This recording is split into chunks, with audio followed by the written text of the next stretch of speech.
मेरे सौतेले भाई ने एक ऐसा अजीब सिस्टम सेट कर दिया था जिसकी वजह से मैं चाहे जितनी भी जीतोड़ मेहनत कर लूं, परीक्षा में जितने भी मार्क्स लाता, वो हमेशा मेरे से सीधे डबल मार्क्स ले आता। सिर्फ पढ़ाई में ही नहीं बल्कि हर एक चीज में वो हमेशा चालाकी से मेरे से आगे ही रहता था। सच तो ये है कि सारी रात दिन की मेहनत सिर्फ मेरी होती थी और मजे से मलाईदार फल वो आराम से बैठकर खाता था। कहानी यहाँ से शुरू हुई।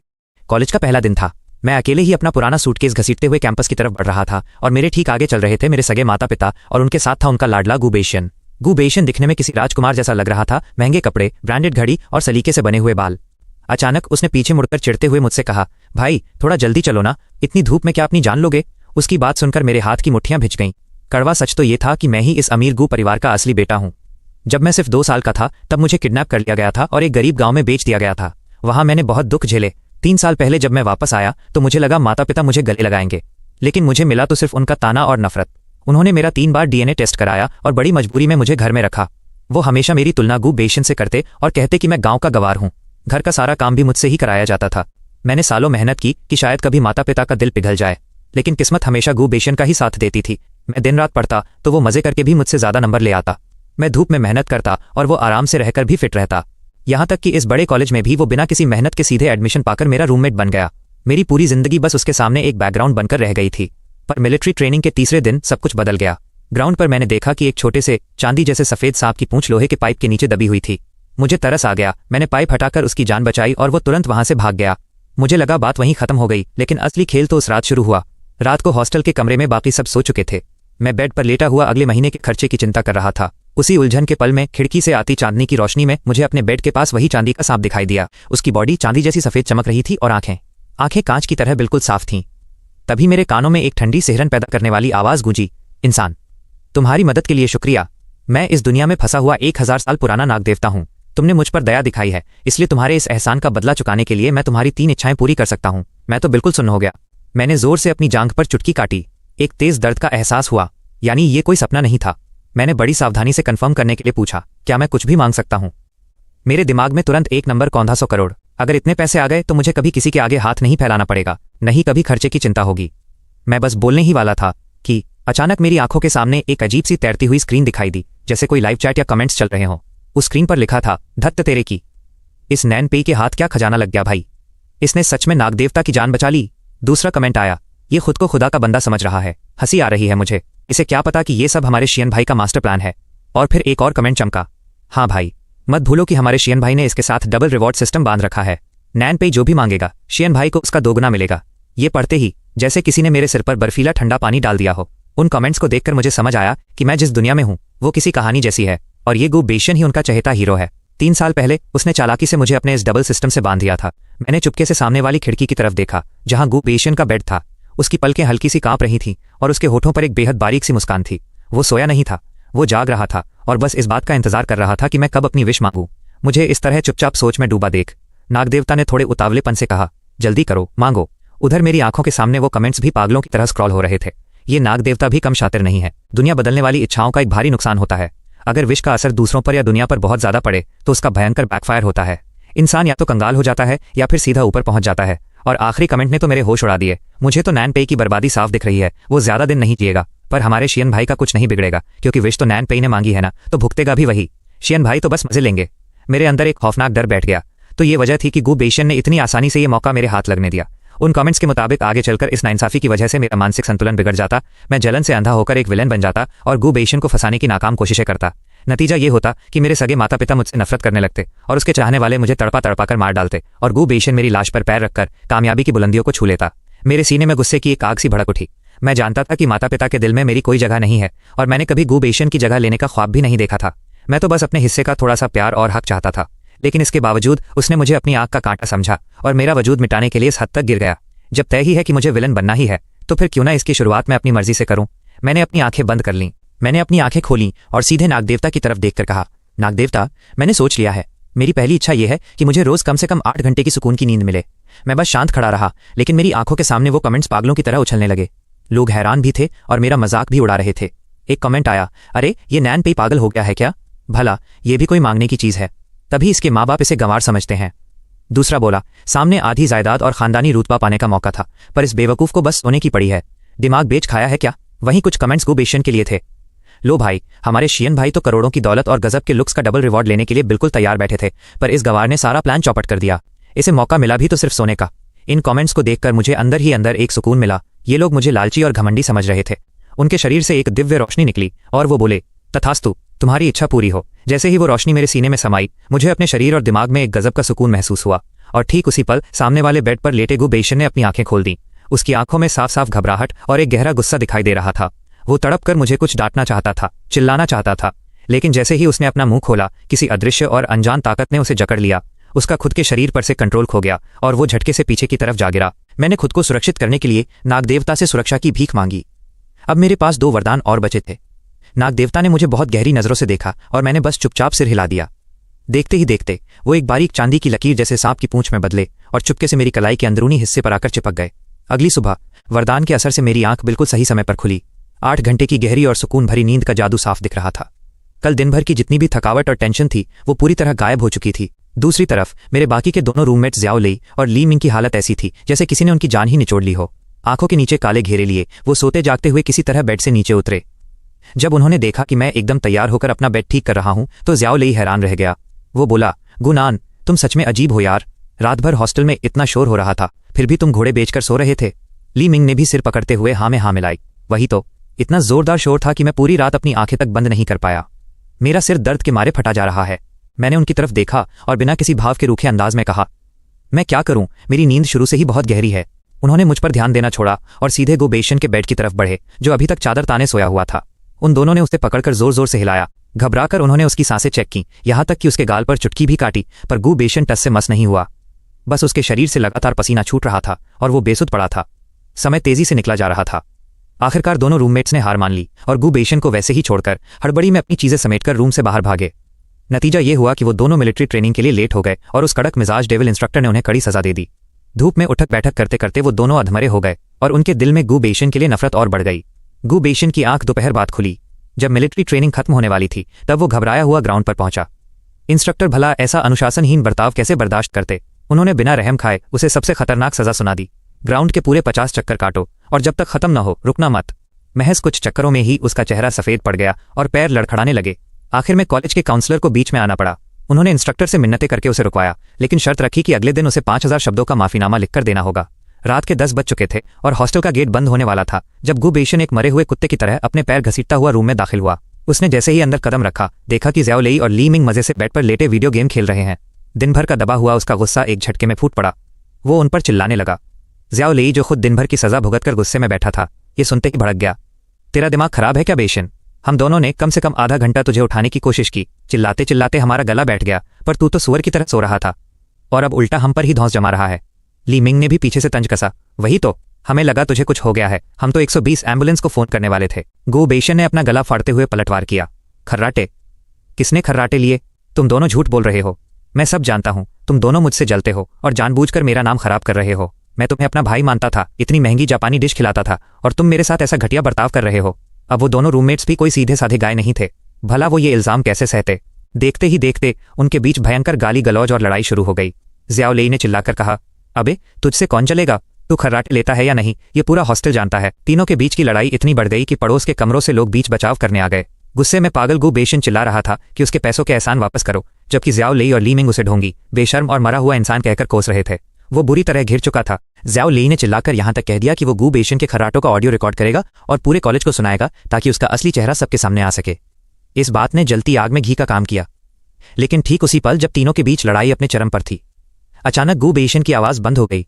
वो सीधे जमीन पर ढह गया। लेकिन तभी कमरे में वही जानी पहचानी खर्राटों की भयानक आवाज फिर से गूंजने लगी। उस आवाज को सुनकर वहां मौजूद हर इंसान का मुंह ऐसा बन गया जैसे उन्होंने जिंदा मक्खी निगल ली हो। दोनों रूममेट्स ने घबराकर किसी तरह गु बेशन को उठाकर बेड पर लिटाया। जब उन्होंने देखा कि मैं इन सब से बेफिक्र अपने बेड पर सोने की तैयारी कर रहा हूं तो उनका गुस्सा मेरे ऊपर फूट पड़ा। ज़्याओ लेई चिल्लाया, गुनान, तुम मर गए हो क्या?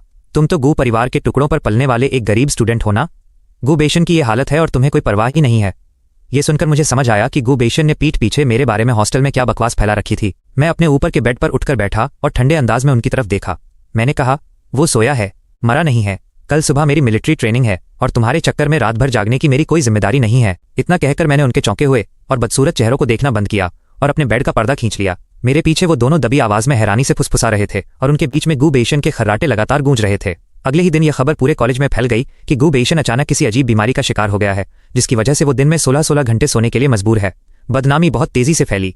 आखिरकार गुबेशन का सब्र टूट गया और उसने हॉस्टल के नीचे मेरा रास्ता रोक लिया। वो गुस्से से तमतमाया हुआ मेरे सामने आया। उसका चेहरा, जो कभी बड़ा हैंडसम हुआ करता था, इस वक्त नफरत में विकृत लग रहा था। उसने बहुत ही दबी और हिंसक आवाज में कहा, गुनान, तुम कमीने, क्या ये सब तुमने जानबूझकर किया है?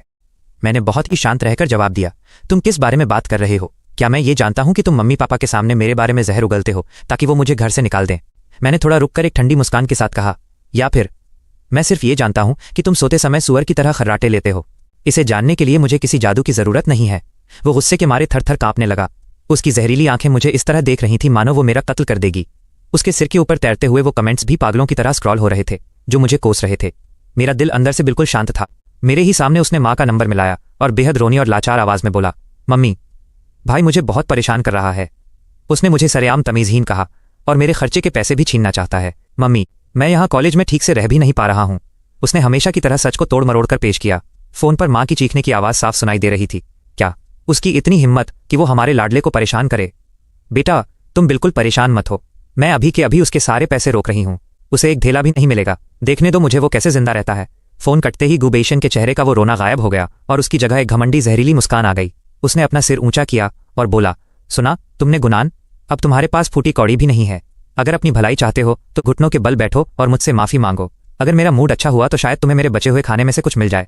उधर हवा में तैरते कमेंट्स और ज्यादा खुश हो रहे थे। शियन भाई ने क्या दिमाग चलाया है?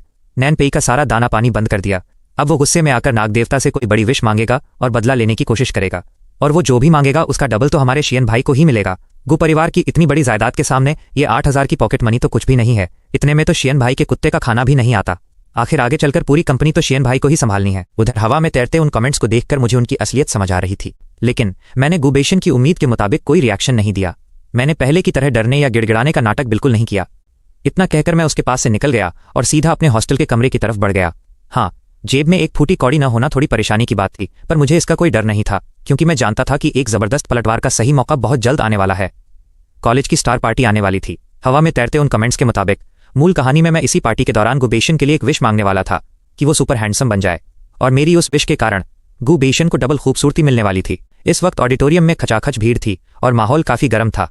यह खबर फैल चुकी थी कि कॉलेज का सबसे हैंडसम लड़का ही नए छात्रों की तरफ से स्टेज पर भाषण देने वाला है। कई सीनियर लड़कियां और सीनियर्स भी सिर्फ उस तथाकथित हैंडसम हंक को देखने आए थे, लेकिन अब स्टेज पर जाने का वक्त हो चुका था और गुबेशन के चेहरे या रूप में रत्ती भर भी बदलाव नहीं आया था। इसलिए वो अपनी आदत से मजबूर होकर एक बार फिर मुझे उकसाने के लिए मेरे पास आया। उसने बड़े घमंड से कहा, गुनान, सच तो यह है कि असली छात्र प्रतिनिधि तुम होने वाले थे। जानते हो क्यों टीचर ने आखिरकार मेरा नाम तय किया? मैंने उसकी तरफ देखा भी नहीं क्योंकि मैं उससे बात करने में अपना वक्त बर्बाद नहीं करना चाहता था। वो खुद ही आगे बोलने लगा, ऐसा इसलिए क्योंकि मेरी इमेज और मेरा क्लास तुमसे कहीं बेहतर है।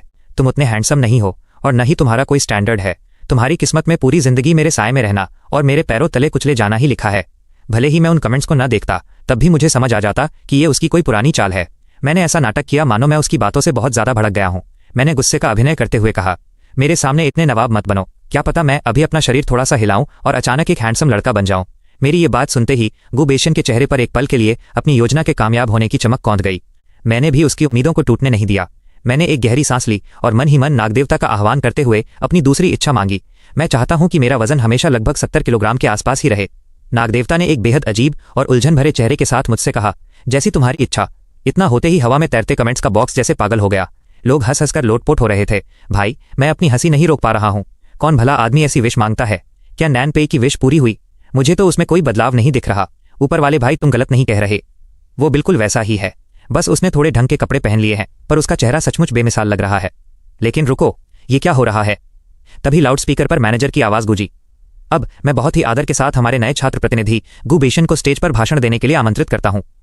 पूरा ऑडिटोरियम तालियों की गड़गड़ाहट, सीटियों और फैंस की चीख पुकार से गूंज उठा। हर कोई अपनी गर्दनें उठा उठाकर उस सबसे हैंडसम चेहरे को देखने के लिए बेताब था। गुबेशन बेहद गर्व के साथ धीरे धीरे स्टेज के केंद्र की तरफ बढ़ा। वो अपने पूरे शरीर में एक अजीब सी ऊर्जा को बहते हुए साफ महसूस कर सकता था। उसके चेहरे के नैन नक्श अंदर ही अंदर बदल रहे थे। वो अपनी अंदरूनी खुशी और घमंड को छुपा नहीं पा रहा था। उसने मन ही मन सोचा, आज मैं सबको एक ऐसा सरप्राइज दूंगा कि सब देखते रह जाएंगे। लेकिन जैसे ही स्टेज के नीचे बैठी पूरी ऑडियंस की नजर स्टेज पर चढ़े गुबेशन पर पड़ी, पूरे ऑडिटोरियम में एक अजीब सा भयानक सन्नाटा छा गया, मानो वहां मौजूद हर इंसान की सांसें थम गई हों। उधर गुबेशन इस सन्नाटे को अपनी खूबसूरती का खौफ और दीवानगी समझकर मन ही मन बेहद संतुष्ट और मुस्कुरा रहा था। उसने मन ही मन सोचा कि हर कोई उसकी बेमिसाल खूबसूरती को देखकर दंग रह गया है। लेकिन जल्द ही उसे एहसास हुआ कि कुछ तो गड़बड़ थी। उसने अनजाने में ही अपनी नजरें नीचे की तरफ घुमाई। उसका शरीर जो पहले काफी दुबला पतला हुआ करता था, न जाने कब अचानक एक बहुत बड़े घेरे की तरह फूल चुका था। उसके हाथ और बाजू भी मोटे और गोल मटोल सुअर जैसे हो चुके थे। एक पल के सन्नाटे के बाद स्टेज के नीचे से अचानक चीखने चिल्लाने की एक जबरदस्त आवाज आई। पूरी ऑडियंस आपस में कानाफूसी करने लगी। हर कोई कह रहा था कि पूरे कॉलेज में क्या कोई लड़का नहीं बचा था। उन्होंने कॉलेज का सबसे हैंडसम लड़का, स्कूल हंक चुनने के लिए इतने बदसूरत लड़के को कैसे ढूंढ निकाला। वेलकम पार्टी का ये नजारा किसी बवंडर की तरह था, जिसने पूरे कैंपस और सोशल मीडिया को हिलाकर रख दिया। इस तरह अचानक अर्श से फर्श पर आ जाने और इस भयानक बेइज्जती ने घमंडी गुबेशियन को पूरी तरह से पागल कर दिया था। डॉक्टरों ने कई तरह की पेचीदा जांच करने के बाद ये नतीजा निकाला कि किसी अज्ञात वजह से उसके शरीर में गंभीर सूजन आ गई है और उन्होंने उसे निगरानी के लिए अस्पताल में भर्ती होने की सलाह दी। मम्मी पापा ने कसम खाई कि वो उसकी इस बीमारी को ठीक करवा कर ही रहेंगे, लेकिन गुबेशियन अपने दिल में सच्चाई अच्छी तरह जानता था। वो तुरंत अस्पताल से सीधे हॉस्टल के कमरे में भागा चला आया। कमरे में कदम रखते ही उसने मुझ पर गालियों की बौछार कर दी। वो चिल्लाया, गुनान, तुम कमीने, तुम मूर्ख इंसान, तुम बहुत बुरी मौत मरोगे। मैंने उसकी तरफ बड़े रहम की नजरों से देखा। मेरी आवाज इस वक्त उसके लिए किसी शैतान की फुसफुसाहट जैसी थी।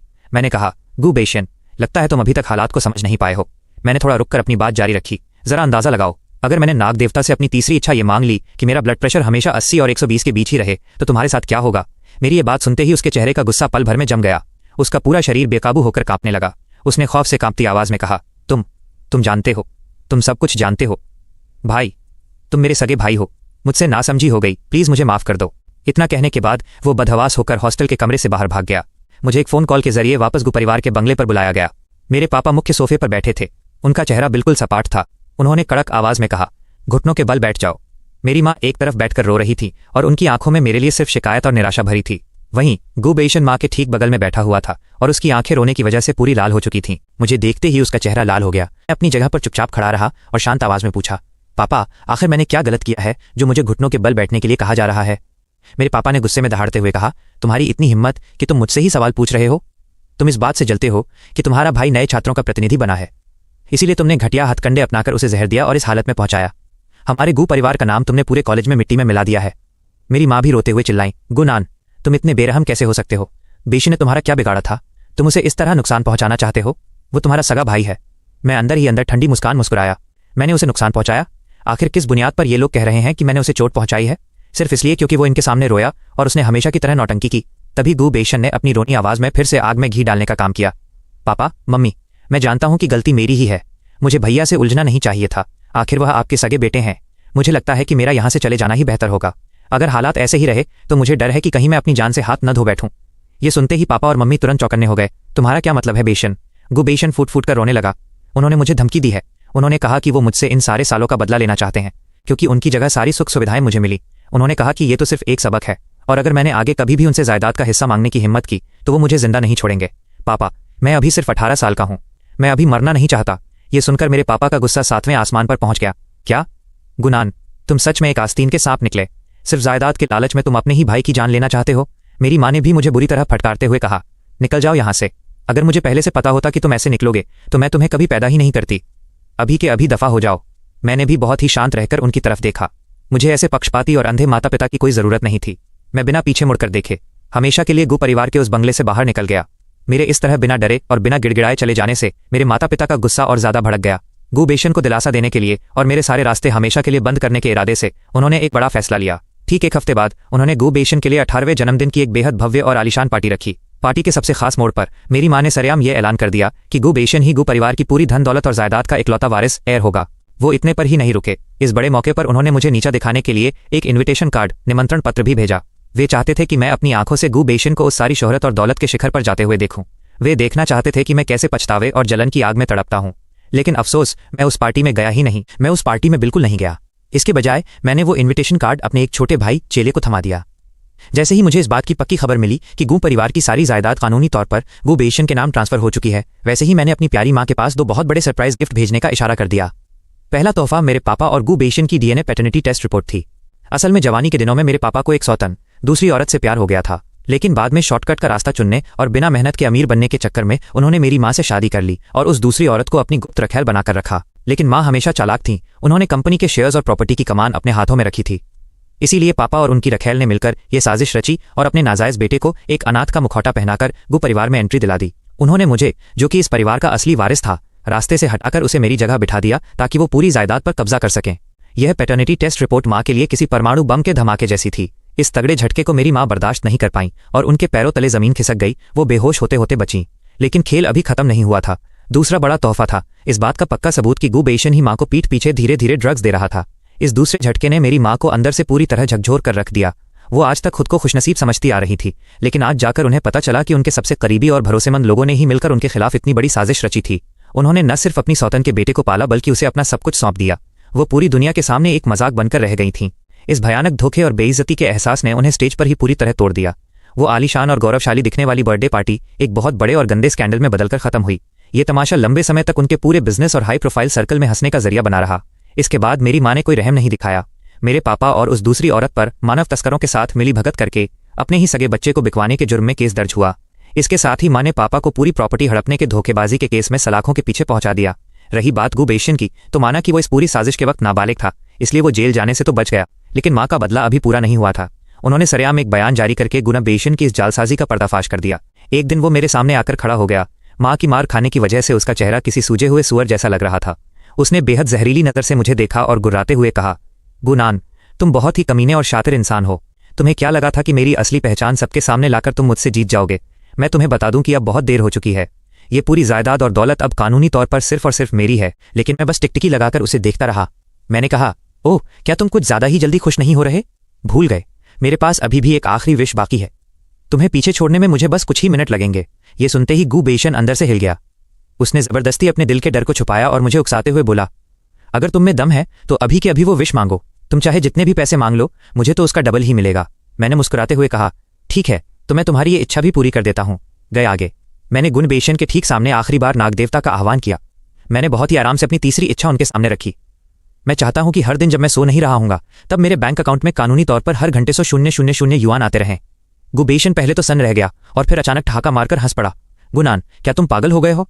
भले ही मैं दिन में सिर्फ 8 घंटे जागता हूं, लेकिन मेरे पास डबल सिस्टम है। इस हिसाब से मैं फिर भी रोज के 1.6 मिलियन युआन कमाऊंगा। तुम इसके दम पर मुझे पीछे छोड़ना चाहते हो? हाँ, अगले जन्म में सोचना। मैंने उसकी बकवास पर कोई ध्यान नहीं दिया, बल्कि अपनी बात को बहुत ही शांति से आगे बढ़ाते हुए कहा, इसके अलावा जब मैं सो रहा हूंगा तब मेरे भाई को हर घंटे मेरी तरफ से 200,000 युआन मिलेंगे। वो दिन में 8 घंटे सोता है, हर घंटे 200,000 युआन कमाता है, और फिर शियन भाई के लिए हर घंटे 200,000 युआन। रुको, यहां हवा में तैरते कमेंट्स बुलेट स्क्रीन अचानक थम गए और लोग पागलों की तरह गणित लगाने लगे। अरे भाई रुको, यहां कुछ बहुत बड़ा गड़बड़ हो गया है। गुनान की विश है कि वो सोते समय अपने भाई को 200,000 युआन ट्रांसफर करेगा। लेकिन शियन भाई का भाई कौन है? शियन भाई का भाई तो खुद गुनान है। यानी सिस्टम के डबल नियम के मुताबिक शियन भाई को इसका 2 गुना गुनान को ट्रांसफर करना पड़ेगा। बाप रे, इसका मतलब यह हुआ कि गुनान के सोने के दौरान शियन भाई को हर घंटे अपने पास से 400,000 युआन गुनान को देने होंगे। इस तरह गुनान बिना कुछ किए रोज के 6.4 मिलियन युआन कमाएगा और शियन भाई को अपनी जेब से हर दिन 3.2 मिलियन युआन चुकाने पड़ेंगे। इसी मोड़ पर गु बेइशन को भी अचानक पूरा गणित समझ आ गया। उसके चेहरे का वो घमंडी और जहरीला सुकू पल भर में पत्थर जैसा सख्त हो गया।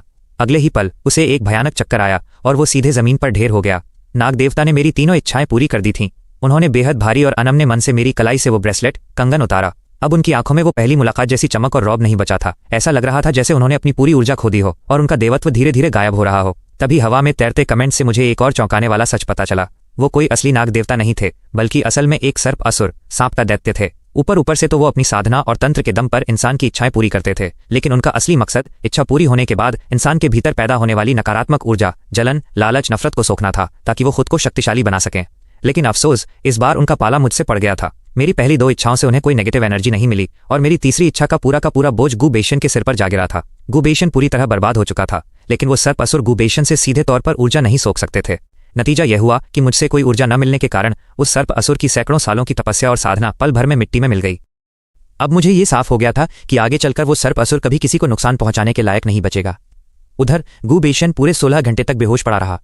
जब उसकी आंखें खुलीं तो उसने सबसे पहला काम अपना बैंक अकाउंट चेक करने का किया।